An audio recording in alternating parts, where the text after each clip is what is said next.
The Lord be with you. A reading from the Holy Gospel according to John.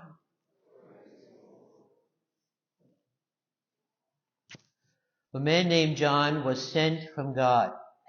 He came for testimony, to testify to the light, so that all might believe through him. He was not the light, but came to testify to the light.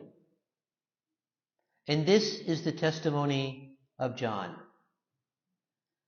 When the Jews from Jerusalem sent priests and Levites to him to ask him, "Who are you?" he admitted and did not deny it, but admitted, "I am not the Christ." So they asked him, "Who are you then? Are you Elijah?" And he said, "I am not." "Are you the prophet?" He answered, "No." So they said to him, "Who are you, so that we can give an answer to those who sent us? What do you have to say for yourself?" He said, "I am the voice of one crying out in the desert, 'Make straight the way of the Lord,' as Isaiah the prophet said." Some Pharisees were also sent. They asked him, "Why then do you baptize, if you are not the Christ, or Elijah, or the prophet?" John answered them, "I baptize with water. But there is one among you whom you do not recognize, the one who is coming after me, whose sandal strap I am not worthy to untie." This happened in Bethany, across the Jordan, where John was baptizing. The Gospel of the Lord.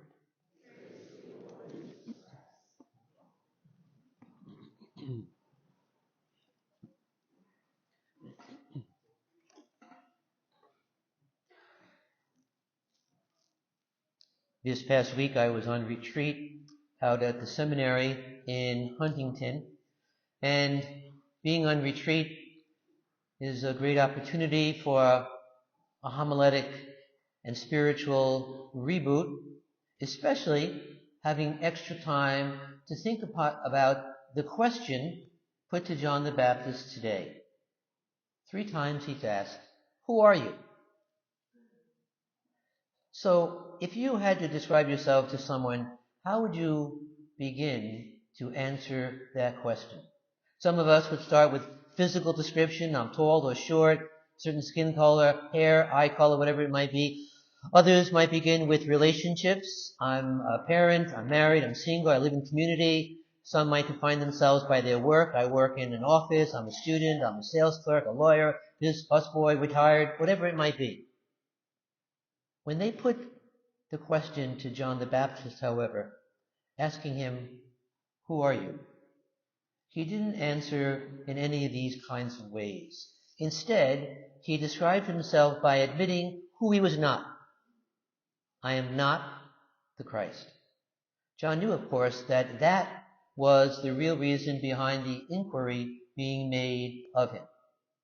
So the leaders of Jerusalem didn't need to know his name or his occupation. They already knew he was John, the baptizer out there in the desert, and the self-appointed scourge of God.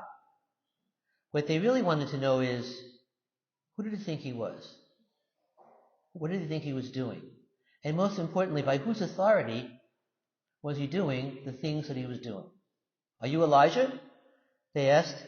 So did he consider himself, in other words, the great prophet, the Hebrew prophet, traditionally expected to return at the time of the Messiah?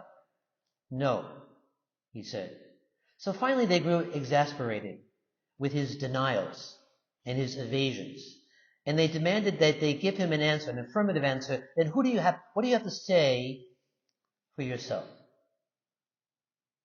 And it was then that John described himself as the voice, a voice. So he reduced his entire existence, his whole purpose in life, to a single attribute: I speak, and I speak for God. So how John arrived at this self-understanding and we see the banner over there, pointing to the Lord, pointing to Jesus, is illuminating for all of us in different ways, especially those who may not always be exactly clear on our own identity as individuals. We all know how to introduce ourselves to strangers. But which of us is sure who we truly are, maybe like at 3 o'clock in the morning when we can't sleep and we don't know, maybe that particular moment where the day or our lives are going. And at those times, we may want to try introducing ourselves to ourselves. And John's self-introduction may help us. So often, we can identify ourselves wrongly because we've been confused, perhaps, by maybe some of the roles that we play. Sometimes parents cannot stop parenting even when their children are full grown. Or bosses run their families like corporations and wonder why it's not working. So we can make fundamental mistakes when we define ourselves too narrowly or erroneously as failures, as bad sheep, or whatever image we might have affixed to some point in our lives, past or present. I knew of this beautiful young woman who called herself Fat Girl because that was what her father called her growing up. Though everyone else knew her as an accomplished person, intelligent, witty, kind-hearted, she lived out of a very narrow identity and was prone to depression and defeatism as a result. An essential part of living a Christian identity is to try the best we can to live in the truth. And it says in the gospel, the light is given to us, and we are to testify to the light by our lives. And so there's no room in the life of a Christian living in the dark. If lies have been told about us from an early age, we must not continue to tell them as if they're true, and so we have to abandon them, and we hear this image to step out into the light. Poor self-esteem isn't just a sorry state of affairs, it's the territory of the prince of lies, and we're called out of it by our faith that brings us here again and again. So it can require, and that we have different ways, like the healing sacraments of the sacrament of reconciliation offered here in many churches tomorrow. It may require counseling of some sort or some 12-step program to deprogram ourselves from the lie and to embrace the truth. It can mean dramatic changes in the ways that we've been living. It can mean ending relationships that were built to support what's untrue about us. And for some rare among us, it can also mean making a decision to say no to the lie and yes to the truth. So we may want to review what John said first when asked about, who are you? He said, I am not the Christ. And, when you think about it, we are not God. We're not self-sufficient. We're not all-powerful. We don't have it all together.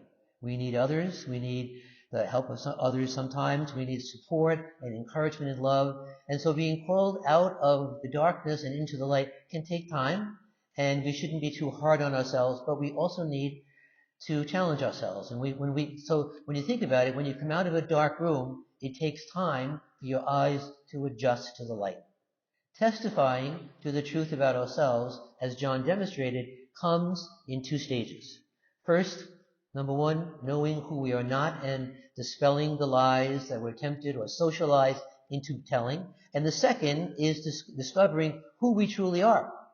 John came to know himself as a voice crying out in the wilderness, pointing the way, and he spoke for God. And in a sense, that's what we're all about in different ways. And so, who am I? Who are you? A voice, an ear, a heart, a hand. Each of us has been made uniquely suited to serve the God who loved us into being. And once we can try to clear the way of the lies and to step into the light, we'll know better who we are. And Advent, even though Advent is the shortest it can possibly be this year, Advent is, of course, a very busy time, but it offers us an opportunity of taking advantage of getting to know ourselves better and becoming what I would say, pleased to be who God has called us to be, and yet at the same time recognizing that there's always need for change and conversion and growth in our lives.